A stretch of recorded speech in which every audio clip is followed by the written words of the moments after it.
My wife Michelle sent me a picture of the Eiffel Tower with the caption, "It's over. Paris with my new man." And I replied simply, "Enjoy." Because I knew the $12,000 she was spending on that trip was stolen from our joint account, and police were waiting for her at the airport when she got home. This story spans 14 months, gets very dark with criminal prosecution and my own mental breakdown, but ends with something like hope. Buckle up, per the rules, all names are changed. Daniel Patterson, 38 years old. Michelle Patterson, 36, married 12 years, 2 kids, Sarah, 10, and Tommy, 7. Built a life in suburban Connecticut.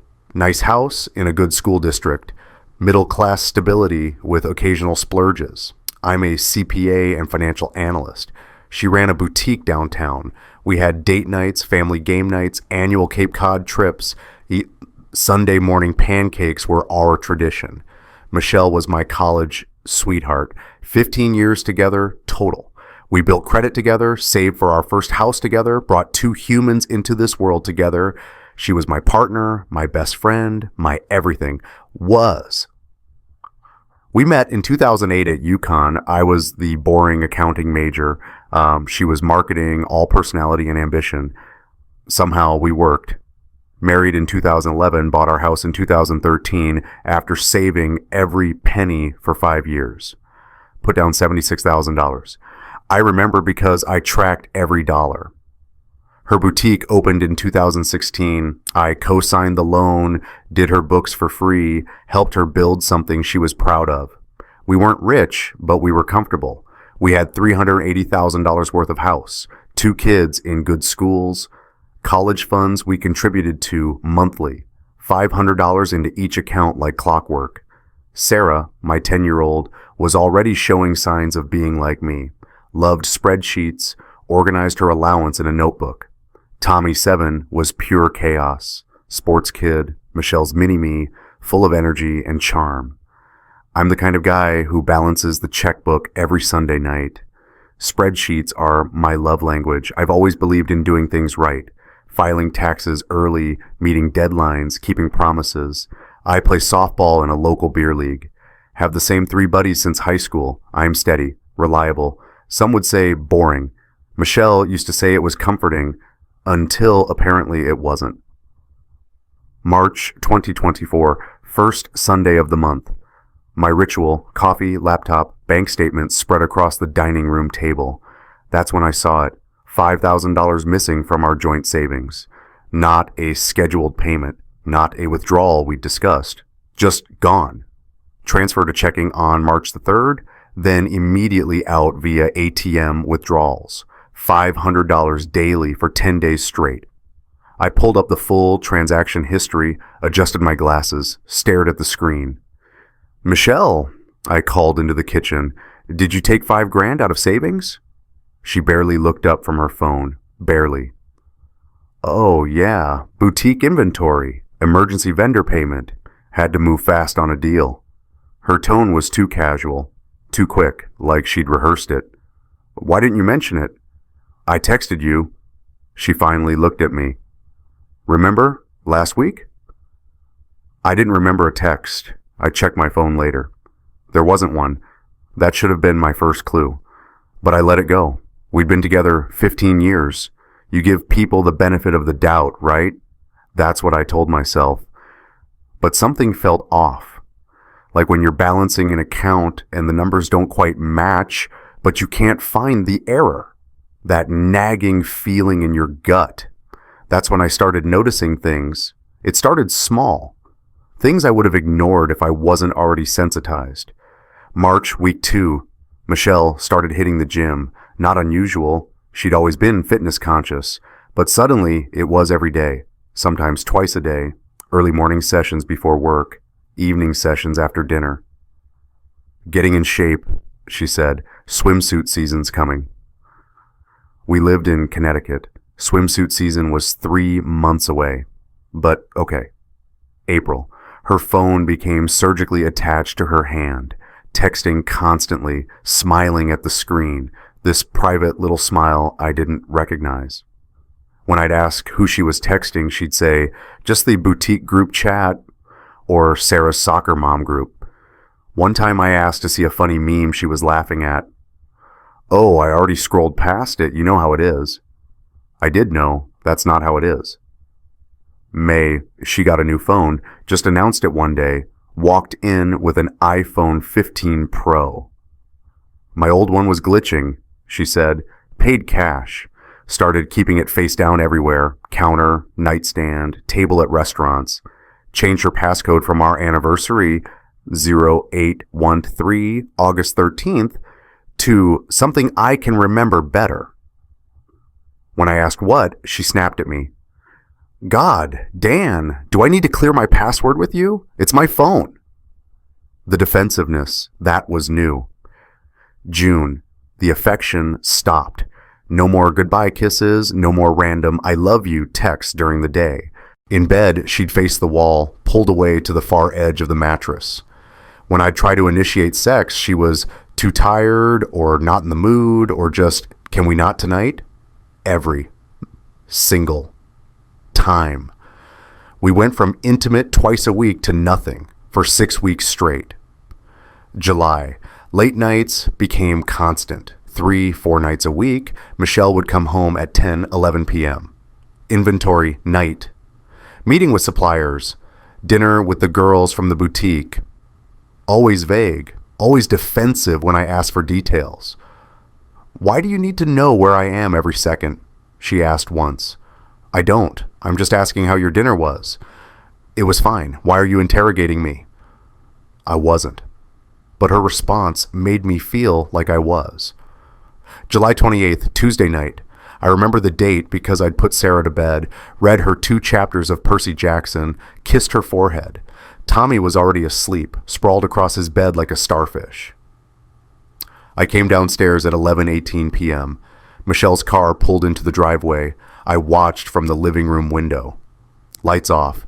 She sat in the car for a full 3 minutes. I timed it. Just sitting there in the driver's seat, phone glowing on her face. When she finally came in, her hair was perfect. Makeup fresh, not smudged like it would be after a long day. She smelled like cologne. Men's cologne, not mine. "Inventory ran late," she said, heading straight for the stairs. I nodded, said nothing. She went to the bathroom. Shower, running immediately. She always showered when she got home late now, every single time.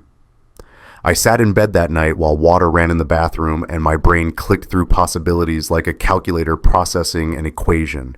The missing money, the behavior changes, the phone secrecy, the late nights, the cologne. Affair? Maybe. But the money? I'm a financial analyst. I know patterns. I know anomalies. And what I was seeing wasn't just behavioral, it was financial. My chest tightened, hands started shaking. I felt nauseous, actually nauseous, like I might throw up. That's when it hit me. I was afraid to know the truth, because knowing meant everything changes. Our house, our kids, our life, the Sunday pancakes, the Cape Cod trips, 15 years of building something together. All of it potentially built on lies. Michelle came out of the shower in her robe, hair wrapped in a towel, climbed into bed without a word, faced the wall. I lay there staring at the ceiling until 4 a.m. By morning, I knew I couldn't ignore it anymore. That's when I decided to find out the truth. I did what any detail-oriented, borderline obsessive CPA would do. I Googled it. How to tell if spouse is cheating. Signs of financial infidelity. Catching a cheater. Down the rabbit hole I went. Reddit threads on RR surviving infidelity. YouTube videos with titles like "She's cheating, here's how to prove it." Articles on phone record analysis, GPS tracking, bank statement forensics. I felt pathetic. Sitting in my home office at 2 a.m. on a Wednesday night, taking notes on how to spy on my wife, like I was studying for the CPA exam all over again. But I also felt determined. I learned about something that would change everything: forensic accounting. The same skills I used for corporate audits could be used on my own marriage. Find the money trail, find the truth. Because here's the thing about affairs: they cost money. hotels, dinners, gifts. They always leave a financial trail. And if there's one thing I'm good at, it's following money. Step 1, social media deep dive. I started with Facebook, scrolled back through 6 months of Michelle's posts, every check-in, every tagged photo, every comment. I noticed something. A guy's name kept appearing in her comments. A lot. Brad Cooper, under her gym check-ins. Great workout tips. Thanks, Brad. Under a post about hitting a PR. Couldn't have done it without the best trainer ever. Under a selfie. Feeling strong, or Brad Cooper Psychometric Transformation Journey. Trainer. Since when did Michelle have a personal trainer? I clicked on Brad Cooper's profile. Public account. Thank God for people who don't understand privacy settings. 29 years old. Personal trainer at Elite Fitness, the gym Michelle went to. Profile picture was shirtless abs. Motivational quote about crushing your goals and becoming your best self. Jesus Christ. His recent posts were typical fitness influencer bullshit. Workout videos, protein shake recommendations, before and after client photos with cringy captions like, proud of this warrior. Then I found a group photo from June, posted by the gym.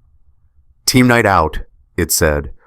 Michelle was in it, in the back row, Brad's arm around her shoulders. Not around anyone else's shoulders, just hers. His hand was on her waist. She was leaning into him. Too familiar, way too fucking familiar.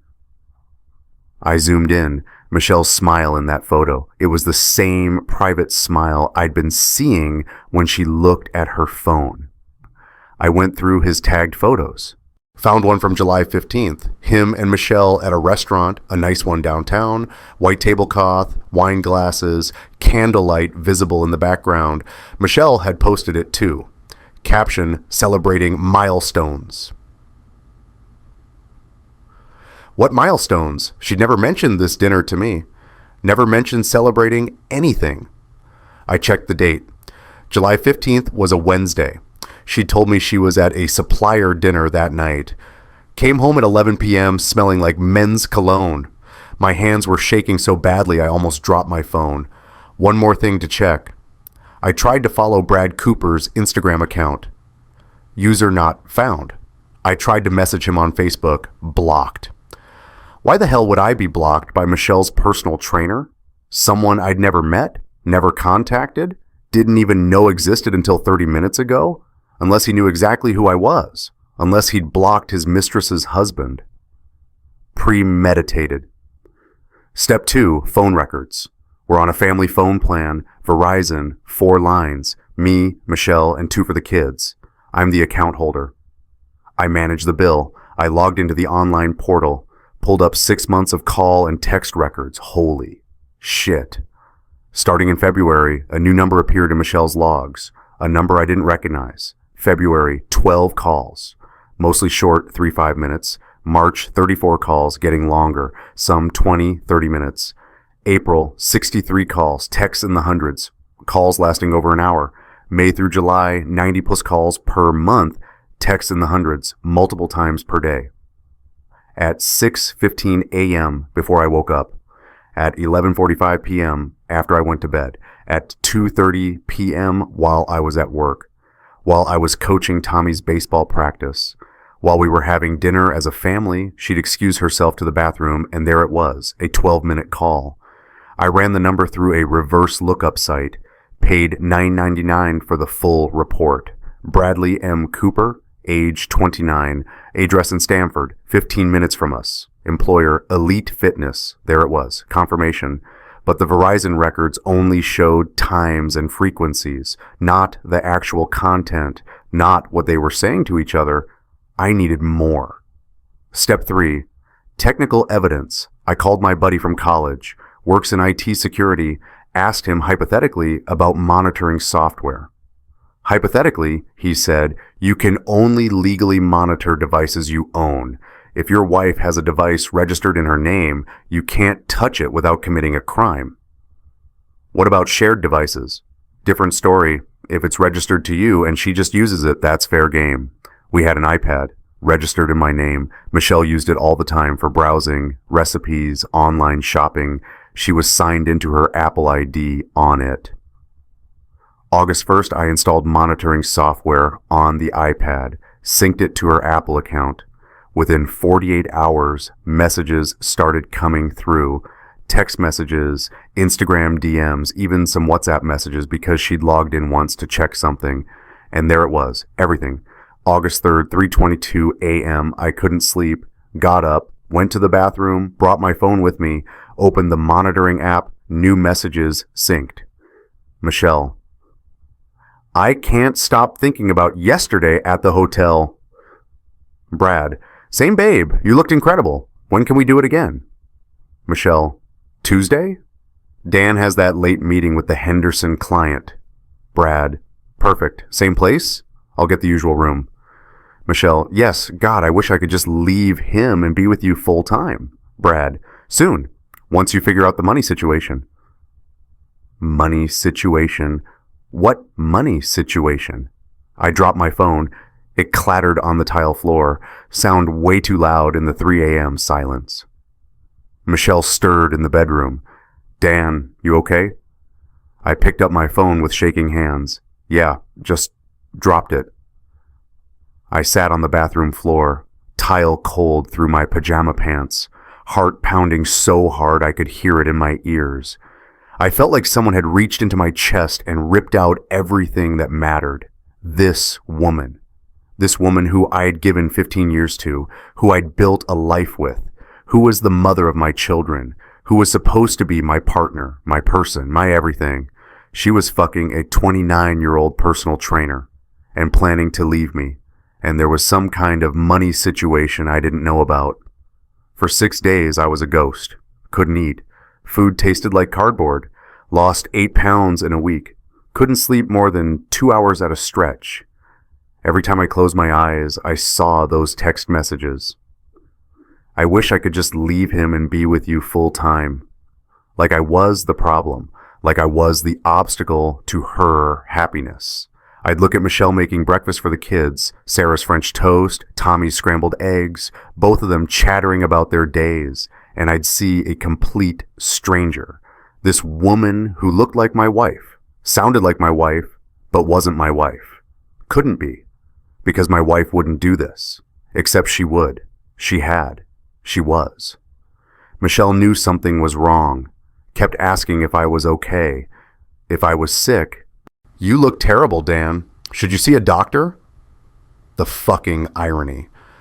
I'd just nod, mumble something about work stress, leave the room before I said something I couldn't take back. I cried. I'm not ashamed to admit it. I fucking cried. In my car, in parking lots, in my office with the door closed, in the shower where no one could hear me. 15 years. Gone. Just gone. Or so I thought. Day 8, August 11th. Something shifted. I woke up that morning and I wasn't sad anymore. I was fucking pissed. Michelle didn't just cheat. That would have been bad enough. But there was more here. The money situation comment. The missing $5,000. Her defensiveness about spending. I went into my home office, pulled up every financial account we had, joint checking, joint savings, credit cards, kids' college funds, Michelle's business accounts that I managed. And I started digging, really digging. What I found made my blood run cold. The financial trail, January through July 2024, starting small, $1,000 here, $1,500 there, transfers from our savings to checking, then immediate ATM withdrawals or cash advances. By July, $8,000 in 1 month alone. I pulled our kids' 529 college fund statements, the ones I contributed to religiously every month, the ones that were supposed to pay for Sarah's and Tommy's futures. Sarah's account, opened when she was born, started the year with $84,000. Current balance, $42,000. Tommy's account started with $76,000. Current balance, $38,000. $80,000. Gone. Withdrawn in chunks over 6 months. And the signatures on the withdrawal forms? Mine. Forged.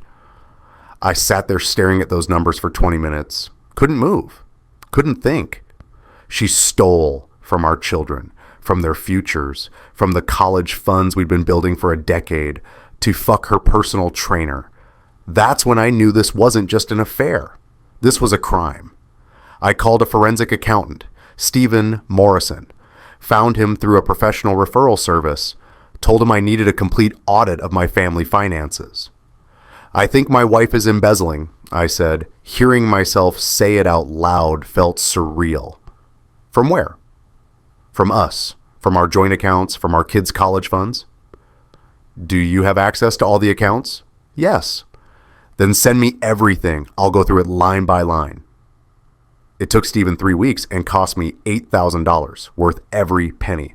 His report was 52 pages long. The summary: total embezzled, $183,000 joint savings, $65,000 Sarah's $529, $42,000 Tommy's $529, $38,000 business loan in my name, forged signature, $35,000 credit card charges, $3,000 where did it go? Hotels, $12,000 restaurants, $8,000 shopping, clothes, lingerie, gifts, $15,000 cash withdrawals, $148,000 untraceable, but the pattern matched with Brad's suddenly improved lifestyle: new BMW, designer clothes, expensive watch. Stephen's conclusion: this meets the legal definition of embezzlement, fraud, and identity theft. You should file a police report. I sat in my office holding that report. My wife, the mother of my children, the woman I'd built a life with, was a criminal. August 15th through November, I became an actor. Oscar-worthy performance. I kissed Michelle goodbye every morning, asked about her day, made her coffee the way she liked it, cooked dinner, helped Sarah with algebra homework. She was ahead of her grade level, just like her old man. Took Tommy to baseball practice twice a week. Michelle and I even had sex twice during this period.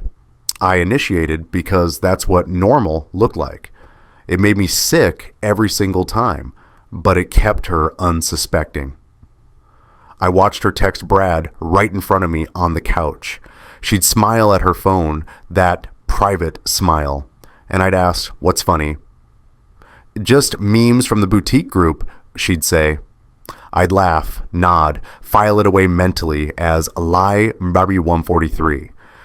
Some nights Michelle would come home at 10:30. I'd have dinner warming in the oven. "How was inventory, babe?" She'd lie through her teeth. "Exhausting. So much new stock to organize." I'd sympathize. "You work so hard." Meanwhile, I knew from the monitoring app she'd been at a Hilton in Westport with Brad. Here's what Michelle didn't know while we were playing house. I had consulted 3 divorce attorneys and chose the best. Ruth Clark, 53, shark of a lawyer with a 90% success rate. I had filed police reports in early November that were being actively investigated. I had moved $45,000 to accounts Michelle didn't know about, my separate inheritance from my grandfather. I had contacted Elite Fitness's HR department anonymously with concerns. I had talked to Sarah and Tommy's school about potential upcoming changes. I had Eric, my younger brother, on standby to take the kids when everything went down. I had changed my will. I had removed Michelle's name from my life insurance beneficiary. I was 12 steps ahead at all times. But to Michelle, I was just her oblivious husband, coming home at 6:15 every day, watching Netflix, being dad. Being us. My brother Eric asked me once in late November, "How the fuck are you doing this without losing your mind?" I told him, "Play stupid games, win stupid prizes. She's about to win hers." I was waiting for Christmas. I had a present for her. December 1st. I changed, not dramatically, not all at once, but enough that Michelle noticed. I stopped initiating physical affection. When Michelle would try to kiss me, I'd turn my head slightly so she got my cheek instead of my lips. When she'd text during the day with heart emojis, I'd reply hours later. Simple responses. "Busy. Talk tonight." I started staying late at the office, coming home at 8:15 instead of 6:15. I'd grab dinner on the way home. When Michelle asked why, I'd shrug. "Didn't want to wait. Already ate." Michelle noticed. Is everything okay? You seem distant. Yeah, just work stress. Big audit coming up. Same excuse she'd been using for 9 months. Week 2 of December. I started sleeping on the very edge of our bed, facing away. Started eating dinner with Sarah and Tommy before Michelle got home from the boutique. When she walked in at 7:30, I'd barely look up from helping with homework. Food's in the fridge if you want it. Stopped asking about her day entirely. When she'd try to tell me about boutique stuff, I'd say, while scrolling my phone. The irony? Michelle started trying harder, wore lingerie to bed on a Wednesday. I pretended to be asleep, made my favorite lasagna on Friday. I said I'd grab pizza with Eric already. Tried to plan a date night. I said I was too busy with year-end client work. She was confused. Starting to panic, I could see it in her eyes. Week 3 of December. This is a technique I learned on Reddit, the 180. Completely flip your behavior. Make them feel what you felt. I joined Sarah's gym. Not Elite Fitness, fuck that place. Started going every morning at 5:30 a.m. before work. Bought new clothes, nicer stuff. Threw out my old worn-out hoodies and sweatpants. Started saying I had plans on weekends without elaborating. Let my phone sit face down on the counter. When it buzzed, I'd smile slightly and ignore it. When Michelle asked who was texting, I'd shrug. Just work stuff. Client emergency. At 9 p.m. on a Saturday? Global markets, babe. You know how it is. I didn't give her access to my phone. Started using a new password. When she asked what it was, I said, "Do I need to clear my password with you? It's my phone." Her own words thrown back at her. Michelle started to panic. Full-blown panic. Questions became more frequent, more desperate. Who are you texting? Where were you until 9 p.m. on Thursday? Why are you being like this? Are you seeing someone? I'd look her dead in the eye. Like what? By December 20th, Michelle was a complete mess. Paranoid, suspicious, desperate for my attention. She accused me of cheating. The fucking projection. She checked my phone while I was in the shower, which I'd left unlocked with nothing incriminating to find. She asked Sarah if Daddy mentioned any new friends. Sarah, confused, said no. She even drove by my office twice to see if my car was really there. I let her stew in it, let her feel a tiny fraction of what I'd felt for 5 months. December 25th, Christmas was 5 days away. That's when everything would come crashing down. December 24th, Christmas Eve. Traditionally, we spent Christmas Eve with Michelle's family. Big dinner at her parents' house in Fairfield, gift exchange, kids opening one present each, the whole Norman Rockwell scene. This year, I called her mother 2 weeks in advance. We're not coming this year. The kids caught a bad cold. Don't want to spread it around, especially with your mom's immune system. Michelle's grandmother was 86, recently recovered from pneumonia. It was the perfect excuse. Her mother was disappointed but understood. Tell the kids we'll see them for New Year's. Absolutely. What Michelle didn't know, I had filed for divorce on November 30th. Papers were with my attorney, ready for service. A process server was scheduled for December 25th at 9 a.m. sharp. I had already moved money to new accounts, protected what I legally could. I had copies of everything filed with police. Investigation was active. I had told Sarah and Tommy an age-appropriate version. Mom made some very bad choices with money and with being honest. We're going to live separately for a while. This isn't your fault. Dad loves you. Mom loves you, even though she made mistakes. They were spending tonight and tomorrow at Eric's. Early Christmas camping trip, we called it. They were thrilled. Eric had a cabin in the Berkshires. They loved Uncle Eric. I had scheduled movers for December 26th to pack up Michelle's belongings. I had changed the house locks. New keys being delivered December 25th at noon. I had 3 copies of the binder in 3 locations, mine, Ruth's, and the police. That evening, Michelle tried to be festive. Cooked prime rib, Put on Bing Crosby's Christmas album, lit candles throughout the house, got dressed up in a red dress, playing house, playing wife. I went through the motions, smiled, ate, complimented the meal, even watched It's a Wonderful Life with her on the couch. At 10:45 p.m., she leaned into me, put her head on my shoulder. "Merry Christmas, babe. I love you." I looked at her, studied her face. This woman I'd loved for 15 years. "Good night, Michelle." I didn't say it back. She noticed. I saw her face change. Confusion flickered across it, then concern. "Dan, I'm tired. Going to bed." That night, I set 6 alarms on my phone. I lay there in bed next to her, watching the clock, counting down. December 25th, 2024, Christmas morning, 6:30 a.m. Michelle woke up early. She always did on Christmas, like a kid excited for presents. I heard her get up, heard her pad downstairs in her slippers, probably expecting to see the tree lit up, presents arranged, stockings hung, probably expecting our usual Christmas morning. I came down 2 minutes later, slowly, like I'd rehearsed. Michelle was standing in the living room, frozen. The tree was there, lights twinkling, stockings were hung, decorations perfect. But under the tree, instead of wrapped presents, the binder, sitting dead center, red ribbon tied around it like a gift tag that read, "To Michelle from reality." She looked at me, her face went chalk white. "Dan, what is this?" I sat down in the armchair, calmly, crossed my legs, completely calm. "Open it." "Honey, what's going on? You're scaring me." My voice was ice. "Open it." Her hands trembled as she picked it up, untied the ribbon, opened the cover. The first page was a printed text conversation, her and Brad, from December 20th, 5 days ago. Brad, "Can't wait for now. I got us a suite at the W in NYC.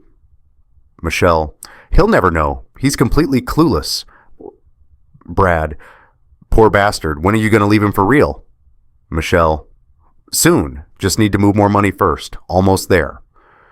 She dropped the binder like it was on fire. "I can explain. Page 2.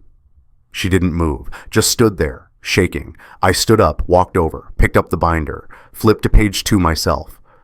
Credit card statement, our joint Amex, highlighted charge, the Peninsula Hotel, Midtown Manhattan, September 15th, $850.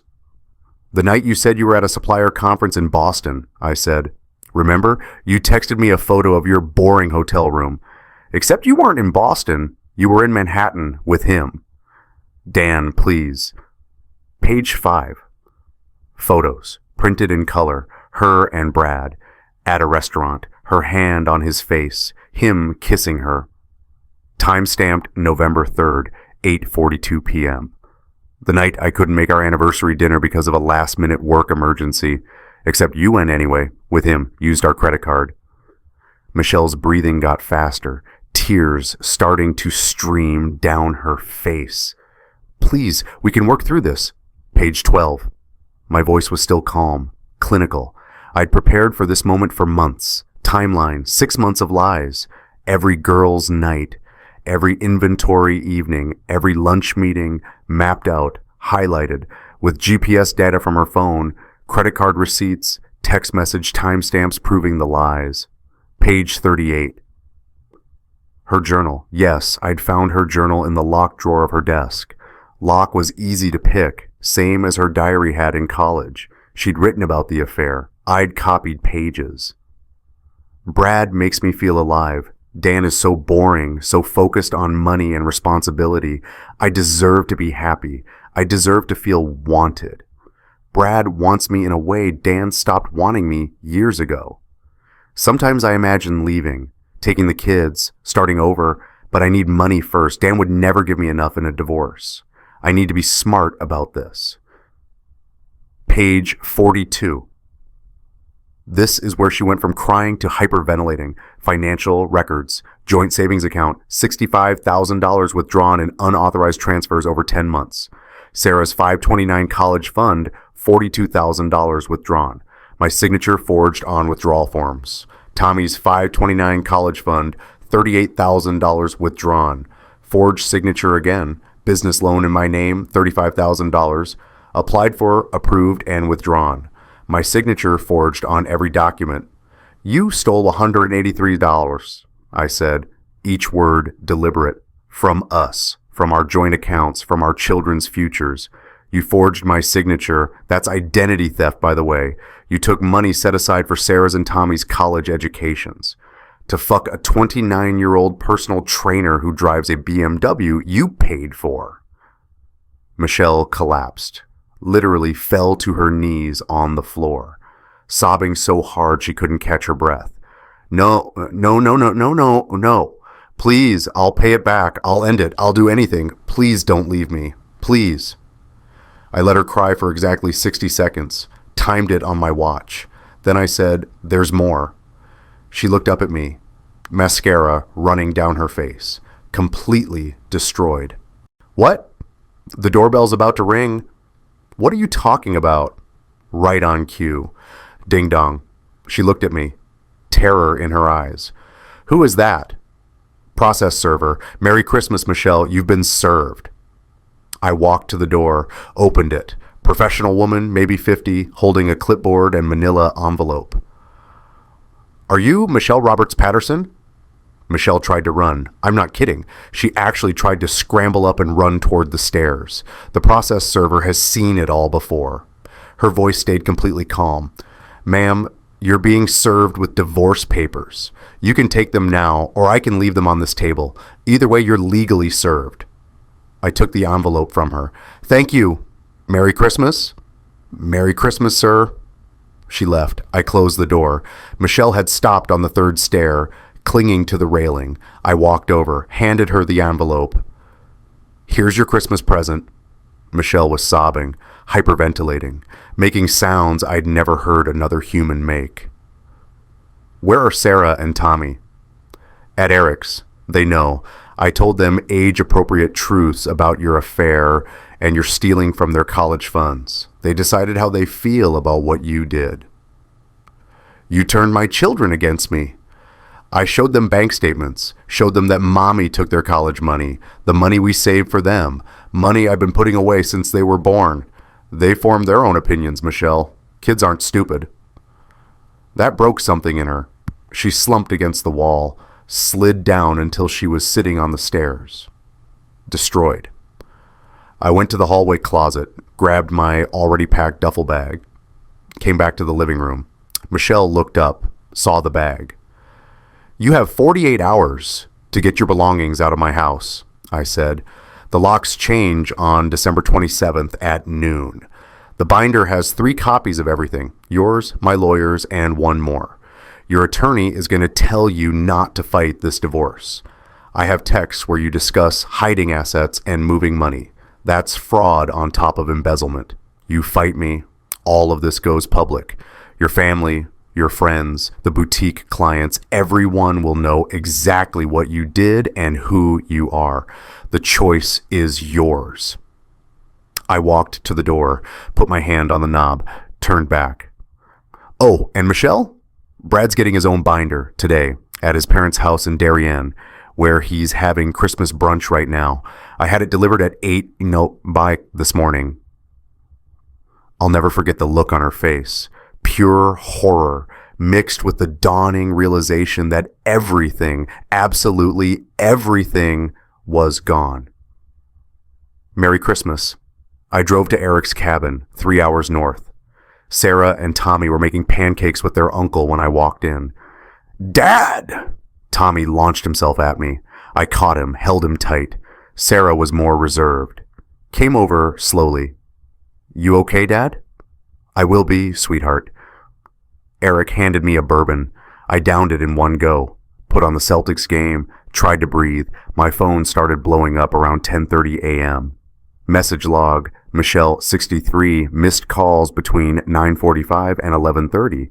I blocked the number. Michelle's mom. How could you do this on Christmas? I replied, ask your daughter what she did for 9 months. Ask her about the $183,000. Ask her about forging my signature to steal from her own children. Then I blocked her. Michelle's sister, Karen. Long text about forgiveness and working through problems, and think of the children. I sent her pages 3842 from the binder, the financial theft pages, the forged signatures, her kids' college funds. She stopped texting. My mom, Eric told us everything. The kids are okay. Are you okay, Danny? Finally, someone asked if I was okay. I will be, Mom, eventually. Unknown number 203 area code, I answered, crying on the other end. A woman. Is this Daniel Patterson? Yes. This is Carol Cooper, Brad's mother. Oh shit. You sent us a binder. My husband is reading it right now. I need to know, is what's in here true? Every word, Mrs. Cooper. Every text message is real. Every bank transaction is documented, all time-stamped, all verified. Bank records don't lie. Silence.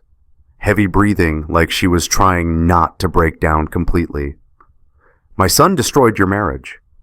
Your son and my wife destroyed my marriage, Mrs. Cooper. But yes, Brad knew she was married. He knew about me. He knew about my kids. She showed him photos, and he did it anyway, for money.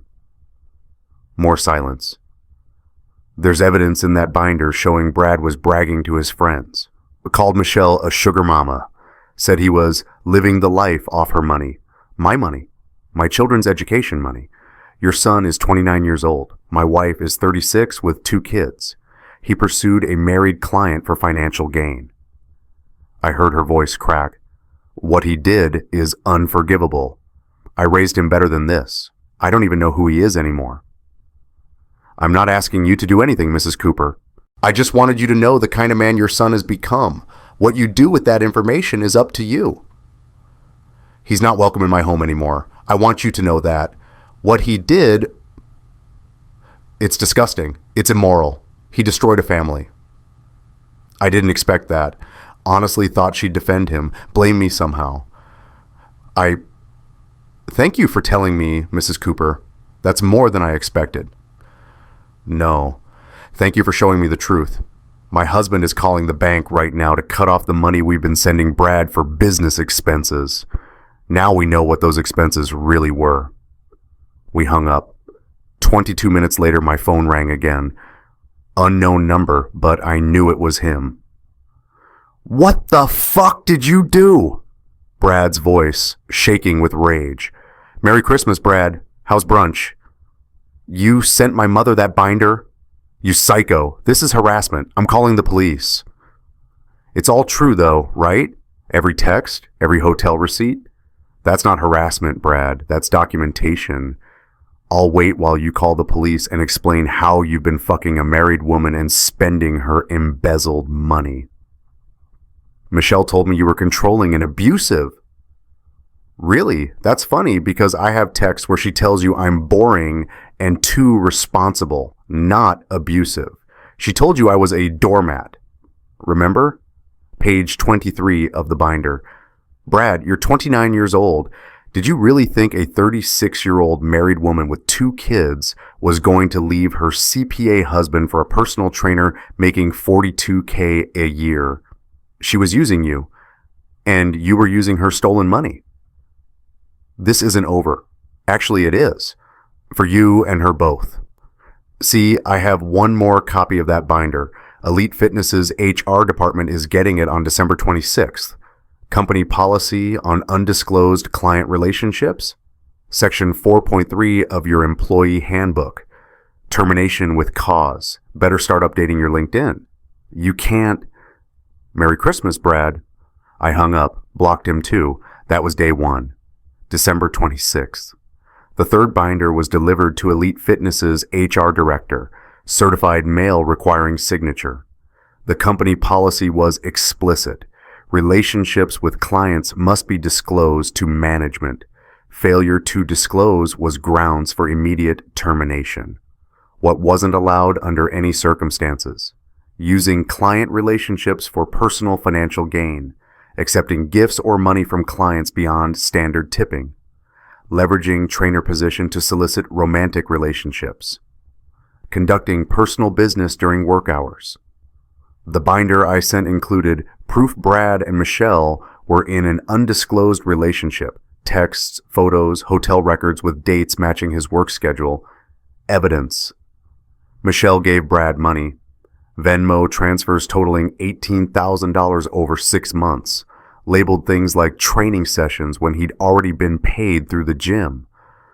Brad's text messages to friends bragging about his sugar mama situation and finally getting that upgrade. Timeline showing the relationship began within 2 weeks of Michelle becoming his client. Screenshots of Brad's Instagram with Michelle in non-professional settings, tagged at expensive restaurants and hotels, copy of his signed employee handbook with highlighted sections he violated. My cover letter was professional, dispassionate. To whom it may concern, I am writing to inform you of policy violations by your employee, Bradley M. Cooper, trainer ID 5839. Enclosed is documentation proving an undisclosed romantic and financial relationship with a client, Michelle Patterson, which began in February 2024. This information is provided to ensure Elite Fitness is aware of potential liability exposure should any complaints arise from this relationship. I am not seeking any specific action through your company. I am simply ensuring your ethics department has information it should possess. Should either party claim harassment or retaliation against me, this documentation proves their relationship predated and directly caused the dissolution of my marriage and significant financial harm to my family. Thank you for your attention to this matter. Daniel Patterson. Professional, clean, lethal. December 28th. I got a call from Michelle. I'd unblocked her temporarily to handle logistics. They fired me. What? Her voice was hysterical. My landlord at the boutique. He terminated my lease early, said my bounced rent checks and legal troubles made me too much of a liability. You mean your embezzlement charges? They fired Brad too. He lost his job. How is he supposed to help me now? I actually laughed. Couldn't help it. Help you? Michelle, Brad wants absolutely nothing to do with you. His mother kicked him out of her house. He lost his job. He's broke. Why the hell would he help you? He loves me. He loved your money, our kids' money. Now that you're broke and facing criminal charges, watch how fast he disappears. He probably already has. Silence on the line. How am I supposed to pay rent, pay bills? I have children to support. You should have thought about that before you spent 9 months fucking your personal trainer with money stolen from those children's college funds. Figure it out, Michelle. That's not my problem anymore. I hung up. Brad was fired December 27th. Escorted from Elite Fitness by security. No references, no severance, no nothing. By New Year's, everyone knew. I didn't post anything on social media. Didn't tell anyone beyond immediate family. Didn't need to. Other people did it for me. Jessica, one of Michelle's close friends, one of the ones I'd quietly talked to during my investigation, posted a vague book on December 28th. Sometimes the people you think you know best turn out to be complete strangers. Finding out your friend has been lying to you for months, using you as an alibi for an affair, making you complicit in destroying a family without your knowledge? Yeah, that friendship is done. Choose better, people. Choose honestly. Comments flooded in within minutes. What happened? Who are you talking about? DM me! Jessica didn't name names in the post. She didn't have to. Mutual friends connected the dots fast. By January 2nd, it was open knowledge in our entire social circle. Michelle's Facebook became a battlefield. Old posts from months ago, people were commenting on them now under a July beach photo. Was Brad there too? Under an August post about her blessed life, blessed with stolen money from your kids' college funds. Under a September selfie with Sarah and Tommy, using your kids for sympathy while you rob their futures. Unbelievable. She deleted everything, Facebook, Instagram, LinkedIn, all gone by January 5th. Brad's Instagram got destroyed before he could delete it. his gym bro friends turning on him in the comments. Bro, you really fucked a married mom with kids for money? That's low even for you. Tagged 28 people. Everybody know Brad Cooper is a homewrecker. The kids' school found out. Of course it did. Small town. Nothing stays secret. Sarah told me in early January, Dad, 3 kids in my class asked if Mom is the one who stole money. It's so embarrassing. She was sitting at the kitchen table doing homework when she said it. Didn't look up from her worksheet. I'm sorry you're going through this, sweetheart. I'm not embarrassed of you. You didn't do anything wrong. I'm embarrassed of her. That hurt. Not for me. For Michelle. For what she'd lost. PTA meetings became tense. Birthday party invitations stopped coming from certain families, the ones who'd decided to take Michelle's side despite the evidence. But most chose ours, not because I asked them to, but because Michelle had lied to them too, used them as alibis, used their kids' playdates as cover for meeting Brad, made them unwitting accomplices. They felt betrayed too. By February, Michelle had moved 3 towns away. Bridgeport, studio apartment, $200 a month. All she could afford. Couldn't handle running into people anymore. Brad moved back in with his father in Westchester after his mother refused to let him in her house. No job, no prospects, no relationship with his family. The affair that was supposed to be their happily ever after destroyed both of them. January through April 2025, the legal war. Michelle hired a lawyer, Janet Prescott, aggressive type, made a name for herself defending wronged wives in high-profile divorces. They tried everything. Claim 1. Our client believes the evidence was obtained illegally through spyware constituting invasion of privacy. My lawyer, Ruth Clark. The monitoring software was installed on a shared iPad registered to my client, Mr. Patterson, making it completely legal under Connecticut law. Phone records were obtained through legal account access as the account holder. Social media posts are public domain. Bank records are joint accounts. Every piece of evidence was obtained legally. Try again. Claim 2. Our client requests alimony due to loss of income resulting from the divorce. Ruth. Your client lost her business due to financial mismanagement and pending criminal charges for embezzlement and fraud, not due to the divorce. The criminal investigation began in November before divorce filing in November 30th. Denied. Claim 3. Our client requests equal shared custody of minor children. Ruth. The minor children, ages 10 and 7, have expressed strong preferences to reside primarily with their father. Connecticut law respects children's wishes at these ages, particularly given the circumstances. Furthermore, we have extensive documentation showing the mother prioritized her extramarital affair over her children's needs and financial security for 9 months. We're requesting sole physical custody with supervised visitation until the criminal case is resolved. Claim 4. The children were subjected to parental alienation by exposure to adult matters. Ruth. My client showed the children age-appropriate financial documentation, bank statements showing withdrawals from accounts in their names. He explained that their mother made bad choices with money and honesty. No false information was provided. No coaching occurred. Parental alienation requires false information. These were documented facts. The children drew their own age-appropriate conclusions. We won everything.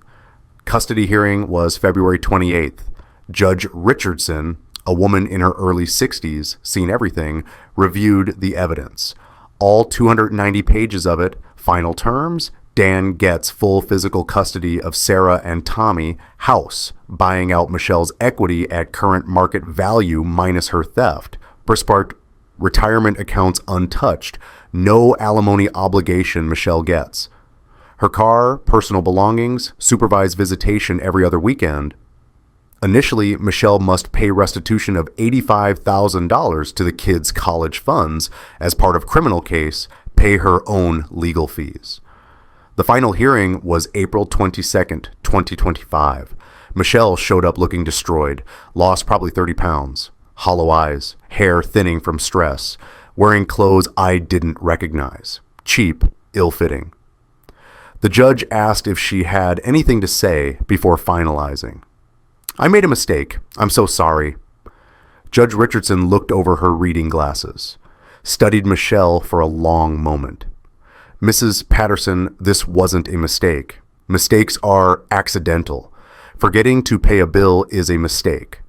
This was calculated, sustained deception, and theft over 9 months, spanning multiple financial crimes, including identity theft and embezzlement from your own children's education funds.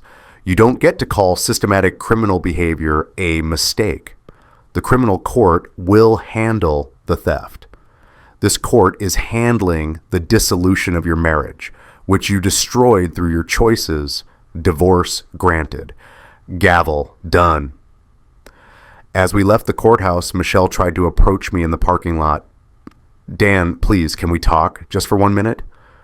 I kept walking toward my car. "We don't have anything to talk about." "Please, I need to tell you." I stopped, turned, looked at her, really looked at her. This shell of a woman who used to be my wife. "Michelle, let me make this perfectly clear because I'm only going to say this once. You are nothing to me now. You're the mother of my children. That's it. That's the only role you play in my life. I don't hate you. I don't love you. I don't feel anything for you at all. You're a cautionary tale I'll tell Sarah and Tommy about integrity and consequences when they're older. That's your legacy. Now leave me alone." I got in my car. That was the last time I spoke to her for over a year. The criminal case took longer. Connecticut State Prosecutor, woman named Sandra Chen, was thorough. Took her time building an airtight case. They offered Michelle a plea deal in May. 18 months in prison, 3 years probation, full restitution to the kids' accounts, 200 hours community service. The alternative was going to trial and potentially facing 5 to 8 years. Michelle took the deal. Her parents, her poor parents who'd been married for 40 years and never imagined their daughter could do something like this, liquidated $85,000 from their retirement accounts to pay the restitution. They did it to keep her from getting more prison time, to keep her from having to declare bankruptcy. Sentencing was June 15th, 2025. I didn't attend, couldn't bring myself to watch it, but Ruth went. She called me afterward. She cried through the whole thing, Ruth said, apologized to you, to the kids, to her parents, to the court. Judge gave her the minimum, 18 months with possibility of early release for good behavior. When does she start? July 1st. She has to report to York Correctional Institution. Michelle Patterson, my college sweetheart, mother of my children, the woman I'd built a life with, was going to prison. You'd think winning would feel good. It didn't. May through September 2025, I was a mess in ways I didn't expect. The house was too quiet. Sarah and Tommy were with me full-time now, but even with them there, something felt hollow. Half the rooms were empty. Michelle's stuff was gone, but so was the life we'd built together. I couldn't sleep in our bed. Slept on the couch for 3 months straight. Eventually hired someone to haul the bed away, repaint the entire bedroom, buy all new furniture, new mattress, new sheets, new everything. Didn't help. The room still felt haunted. I started drinking. Not heavily at first, just a couple beers after the kids went to bed. But a couple became 4. 4 became 6. By July, I was putting away a 6-pack most nights, plus whiskey. Work suffered.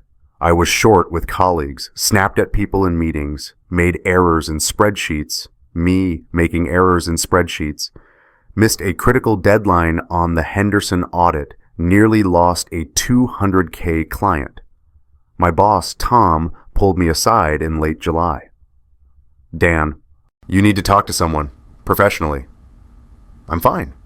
You're not fine. You look like hell. You've lost weight. You're making mistakes you never made before. This isn't you. You won your divorce. You got justice. So why do you look like you lost? I didn't have an answer. August 2025, I started therapy. Dr. Sarah Mendez, recommended by Ruth, who apparently recommended her to all her divorce clients. You won the legal battle, Ruth had said. Now you need to win the personal one. First session. Beige office, comfortable chair, box of tissues on the side table. Never a good sign. What brought you here, Dan? I won. I exposed my ex-wife's affair and her financial crimes. She went to prison. I got full custody of my kids, got the house, got everything in the divorce. But I don't feel like I won anything. I feel empty. Dr. Mendez nodded. Wrote something in her notebook. Tell me about the process. How did you discover the affair? So I told her. All of it. The monitoring software, the months of secret investigation, the binder, the Christmas reveal, the legal battles, the criminal prosecution. When I finished, she asked, "Do you regret it? Exposing her?" No, she deserved consequences for what she did. Then why are you here? Because I'm angry all the time, at everyone, at everything, at Michelle for doing it, at Brad for being part of it, at myself for not seeing it sooner. At the universe for letting it happen. I thought making her pay would fix me. It didn't. It just ended things. But I'm still broken. Maybe more broken than before. That's when I started crying. In front of a stranger. Just completely fucking broke down. Dr. Mendez handed me the tissues. Let me cry for 5 solid minutes without saying a word. Then quietly, Dan, revenge closes a chapter, but it doesn't heal the wound. That takes different work, much harder work. You've spent a year in survival mode, detecting the threat, gathering evidence, executing your plan, protecting your children, winning the legal battle. Your body has been in fight or flight mode for over a year. Now that the threat is gone, your system is crashing. That's normal. That's even healthy in a way, but it's also dangerous if we don't address it. Over the next few months, we worked on it. The anger, the trust issues, the betrayal trauma, the obsessive thoughts that would wake me up at 3 a.m. But October 15th was bad, really bad. October 15th, 2025, 11:30 p.m. I'd put Sarah and Tommy to bed, read to them, kiss them goodnight, told them I loved them. Then I went out to the garage. I sat in my car, started the engine, closed the garage door, and I just sat there, engine running. Garage door closed, carbon monoxide building, thinking about how easy it would be to just go to sleep. Stop hurting, stop being angry, stop feeling like a failure despite winning. I sat there for 8 minutes, 8 fucking minutes with the engine running and the garage door closed. Then Tommy's baseball glove hanging on a hook caught my eye. Sarah's softball trophy on the shelf. My kids. I shut off the car, opened the garage door, sat on the driveway, gulping fresh air and sobbing. That scared me more than anything Michelle had done. I called Eric, 11:52 p.m. I need help. No explanation. He came over, didn't ask questions, just stayed on my couch that night, made me breakfast in the morning, called Dr. Mendez for me. October 16th, Dr. Mendez added another session per week. Started me on medication, Zoloft, on 100 milligrams daily. You have clinical depression and PTSD from betrayal trauma, she explained. This isn't weakness. This is your body's response to sustained trauma. You spent a year in hypervigilance mode, gathering evidence, planning, executing your strategy, fighting legal battles, protecting your children. You've been in survival mode so long that now that the threat is gone, your system is collapsing. We're going to treat this medically and therapeutically. The medication helped. Therapy helped more, but it was slow. God, it was so fucking slow. The kids were struggling too. Sarah, my smart, organized, mini-me daughter, started having problems at school. She'd been an A student her entire life. Straight A's, teacher's pet, always had her homework done early.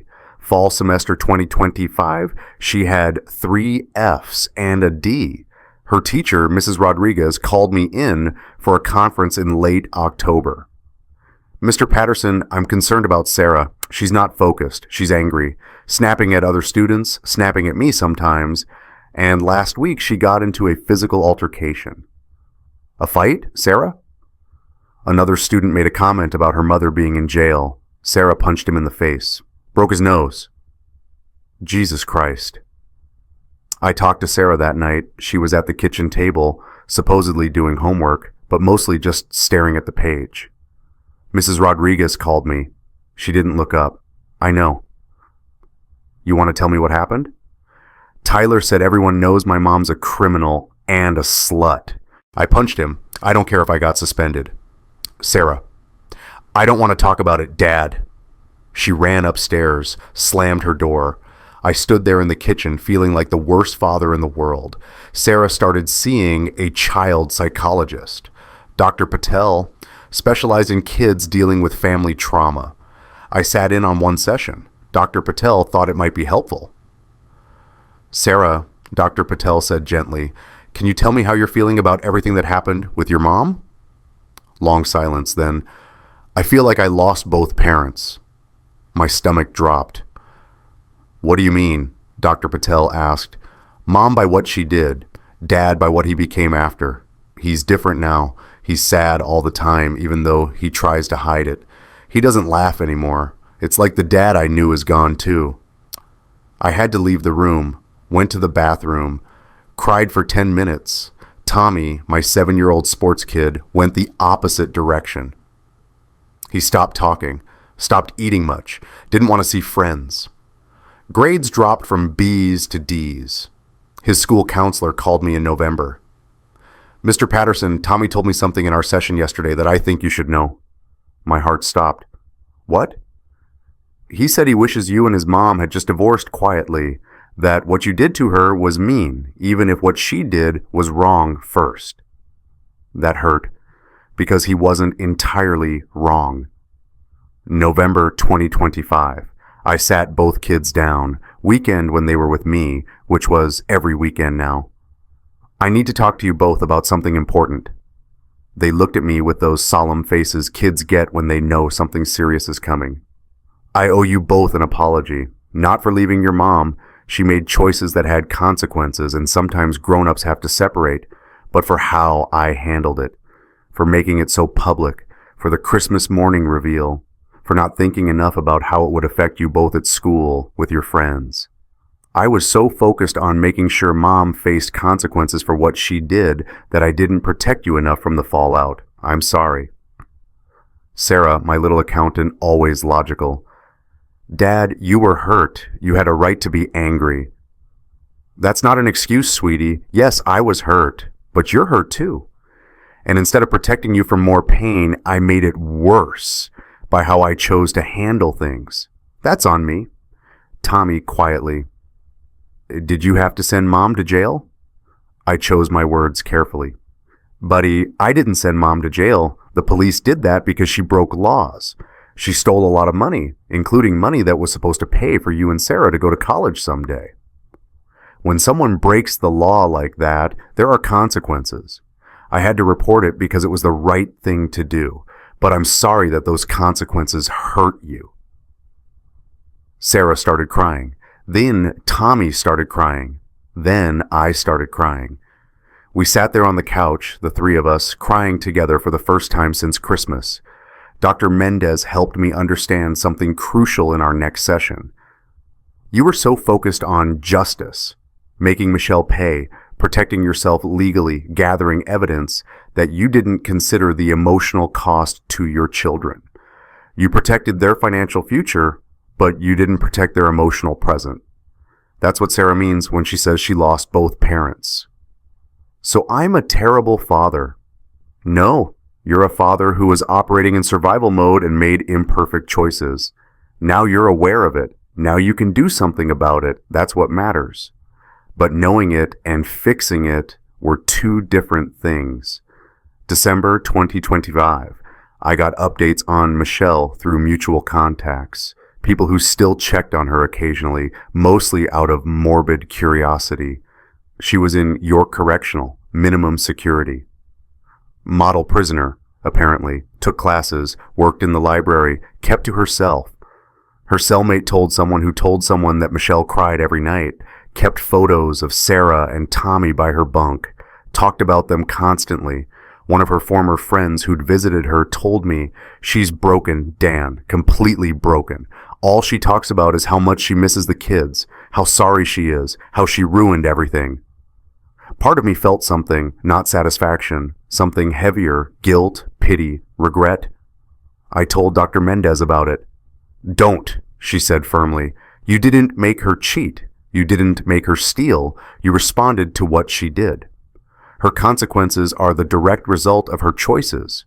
You reported crimes to the police. That's not revenge. That's civic duty and protecting your family. Stop carrying her consequences for her." "But she's human. She's suffering." "So are you. So are your children. She made a choice that hurt people deeply and broke laws. Those people, including you, responded.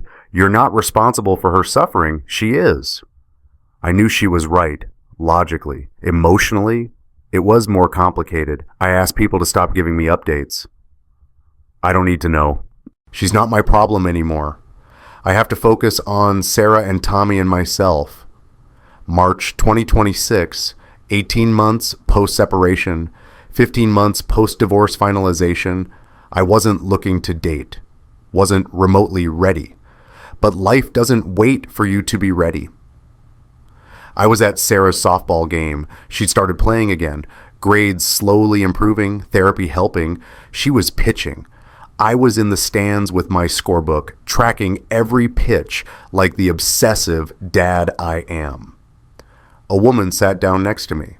I'd seen her at games before. Emma's mom. Emma played outfield. "Is anyone sitting here?" "All yours."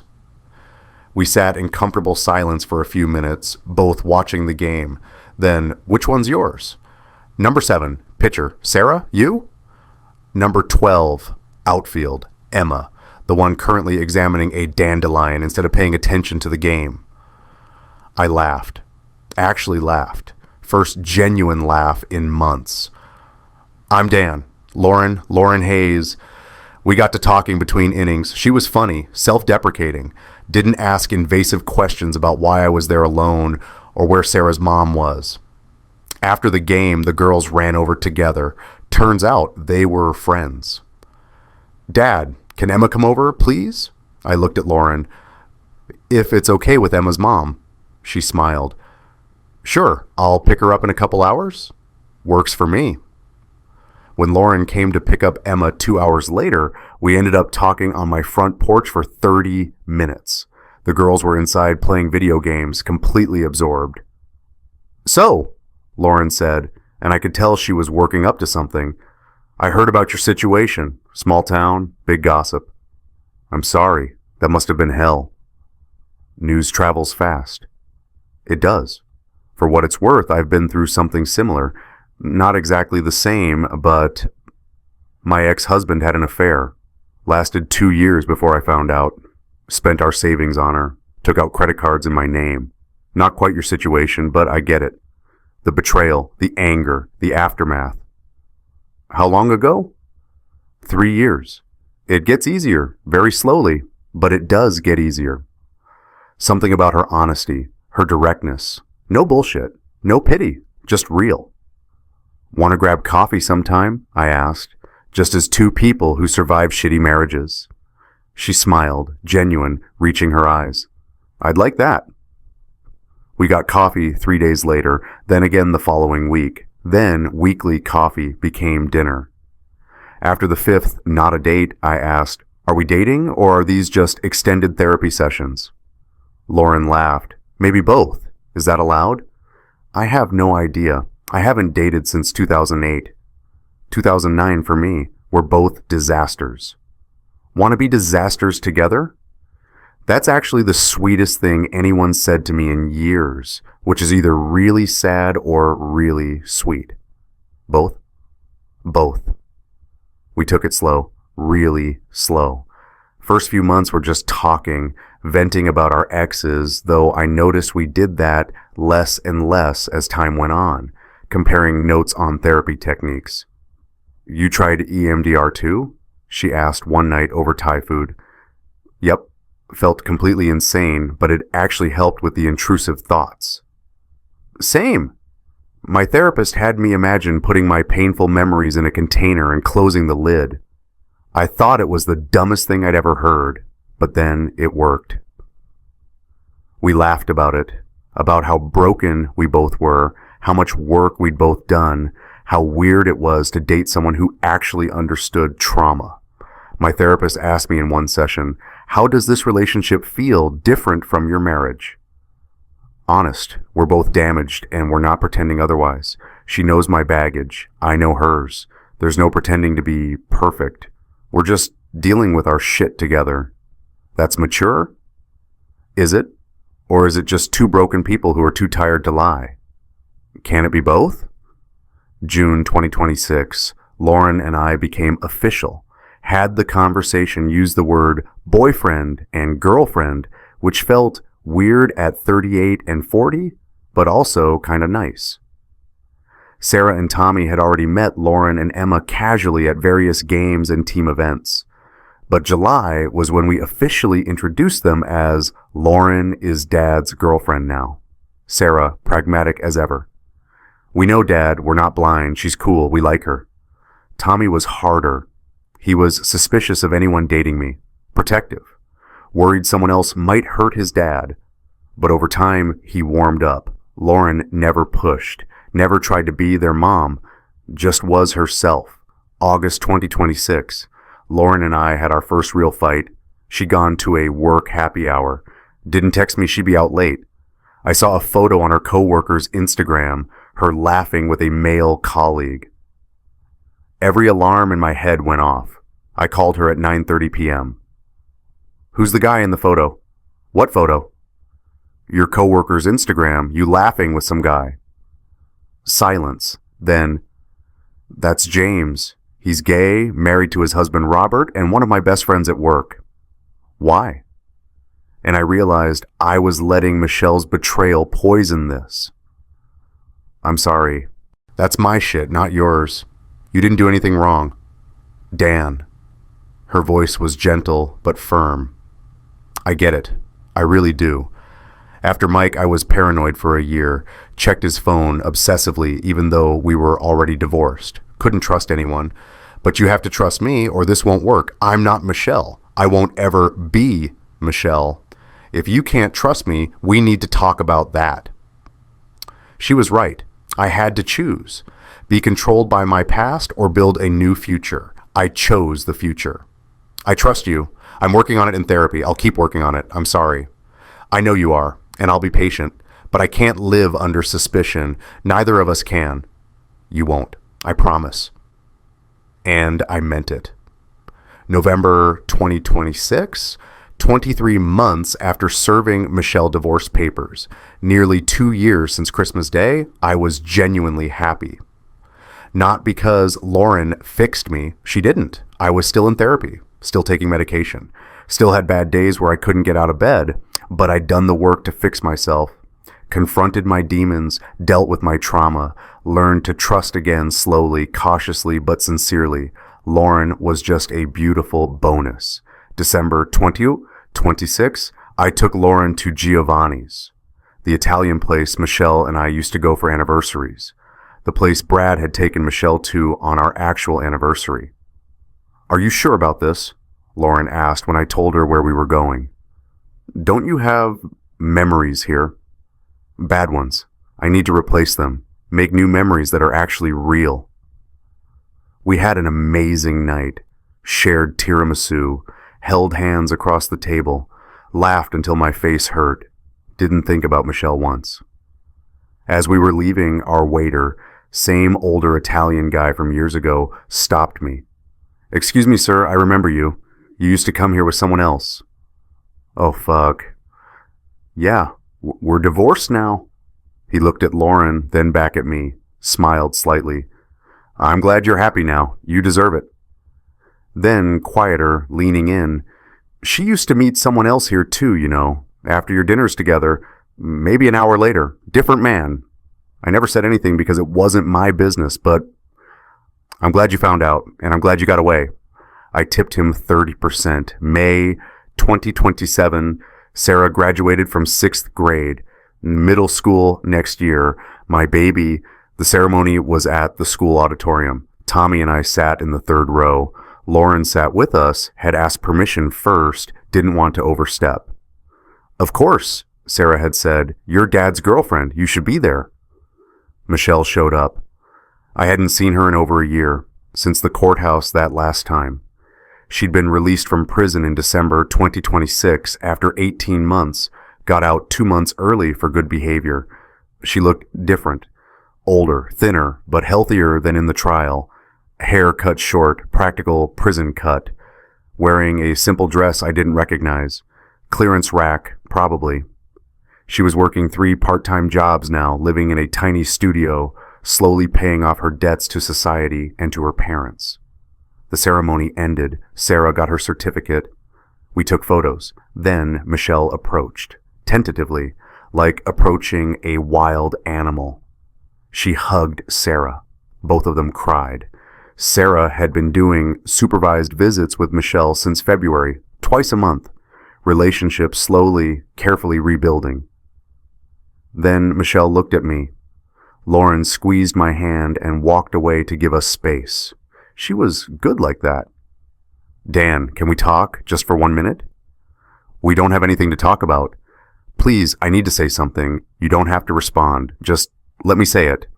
I nodded. I'm sorry for everything. I know that doesn't fix anything. I know you'll probably never forgive me, and I don't deserve forgiveness anyway. But I need you to know that I know what I destroyed. Our family, our kids' security and innocence, your trust, your love, our future. I destroyed all of it, and I live with that every single day. She paused, swallowed hard. I'm in therapy 3 times a week, working 3 jobs to pay back my parents, to pay child support, to build something resembling a life. I'll probably never have what we had. I know that. But I'm trying to be someone Sarah and Tommy don't have to be ashamed of. That's all I've got now. I looked at her. Really looked. This broken shell of a woman who used to be my wife, who used to be vibrant and funny and full of dreams. I appreciate you saying that, Michelle. I hope you're doing better. I really do. I am. Slowly. It's hard, but I deserve hard. How's your relationship with the kids? Better. Sarah talks to me now. Really talks, not just surface stuff. Tommy's still cautious, but he's opening up. They're in therapy too, dealing with everything I put them through. Good. They need their mom, even after everything. You're with someone new. Not a question, an observation. I saw her. She seems nice. Her name's Lauren, and yeah, she is. Michelle smiled, sad, but genuine. The first real smile I'd seen from her in years. I'm glad, Dan. Truly, you deserve to be happy. I'm sorry I couldn't be the person who gave you that. I'm sorry I became the person who took it away. Michelle, I chose my words carefully. We're not friends. We're never going to be.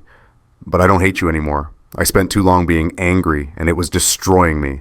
So I'm just done. I hope you find peace. I hope you rebuild your relationship with Sarah and Tommy. And I hope you find a way to forgive yourself, because I think that's the hardest part. Thank you. That's more grace than I deserve. Maybe. But they say forgiveness is more for the forgiver than the forgiven. So maybe I'm just being selfish. She laughed. Small, but real. Still the accountant. Everything has to balance. Some things do. That was our closure. Real closure this time. She walked away to her beat-up Honda Civic. I walked back to Lauren and Tommy. You okay? Lauren asked. Yeah, I actually am. June 2027, present day, status update on everyone. Me. Engaged to Lauren as of May 20th, 2027. We're getting married next April. Small ceremony. Close family only. Sarah and Tommy are going to be in the wedding party. Sarah as junior bridesmaid. Tommy as groomsman. Emma's going to be flower girl. Blended family in progress. It's messy and complicated and imperfect and beautiful. Still in therapy with Dr. Mendez. Probably will be for a long time. still on medication, still have bad days, but more good days than bad now. Sarah Patterson, 12 years old, starting 7th grade in September, straight A's again, joined the math club, says she wants to be a forensic accountant, like you, Dad, but cooler. Wants to help people figure out when someone's stealing from them. Pride doesn't begin to cover what I feel. She's in therapy still. Probably will be for a while too, but she's thriving. Tommy Patterson, 9 years old, going into 4th grade, opening up more, still sees his therapist, Dr. Patel, every other week, has a girlfriend, his word not mine, named Zoe from his class. They hold hands at recess. It's adorable. Back to being a regular kid, obsessed with Pokemon cards and Minecraft.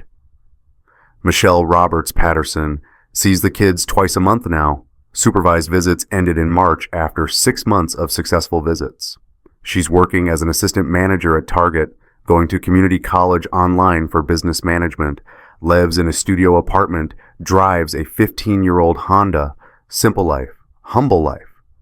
Her relationship with Sarah and Tommy is improving, slowly, carefully. They may never be close like they were, but there's something there that's more than I thought there'd be 2 years ago. Bradley Cooper, no idea, don't care. Last I heard through the grapevine, he moved to Miami and became a CrossFit instructor. Good riddance. Lauren Hayes, best decision I never knew I was making when Sarah wanted to join softball that spring. She's brilliant and damaged and funny and real. We're building something together, something honest, something that might actually last because it's built on truth instead of illusion. Life, not perfect. Still have moments where I think about what was lost. What could have been if Michelle had made different choices, if I'd seen the signs sooner, if I'd handled everything differently. But I'm here. I'm healing. My kids are healing. We're building something new. And you know what? That's enough. If you made it this far, thank you. I know this was long, messy, complicated. Some of you will say I did the right thing by exposing Michelle and reporting her crimes.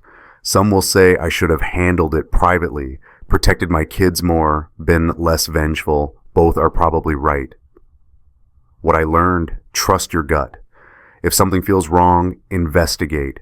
I wasted months rationalizing clear red flags. Document everything. Numbers don't lie. People do. Financial records told the truth when mouths told lies. Revenge closes chapters, but therapy heals wounds. I got justice. It didn't fix me. Dr. Mendez did. Protect your kids first. I got this wrong. I was so focused on making Michelle pay that I didn't shield Sarah and Tommy enough from the fallout. That's my biggest regret. Financial infidelity is real abuse. Michelle didn't just cheat emotionally. She stole from our family. That's crime, not just betrayal. Treat it accordingly. Justice and healing are different things. You need both. One doesn't replace the other. You can build something new after betrayal, but it takes work. Real, hard, unglamorous work. Therapy, medication, time, patience, forgiveness. Not of them, but of yourself. To anyone going through this, you'll survive. It won't feel like it at first. You'll have nights where you sit in your car with the engine running, wondering if it's worth it. But it is. Your kids need you. Your future self needs you. You'll get through this. To the cheaters reading this, your partner might know right now. They might be building a binder. They might be documenting everything while smiling at you over breakfast. Your choices have consequences. Choose wisely. Choose honestly. Or don't be surprised when it all comes crashing down. To both, get therapy. Seriously, the shit is too heavy to carry alone. Play stupid games, win stupid prizes.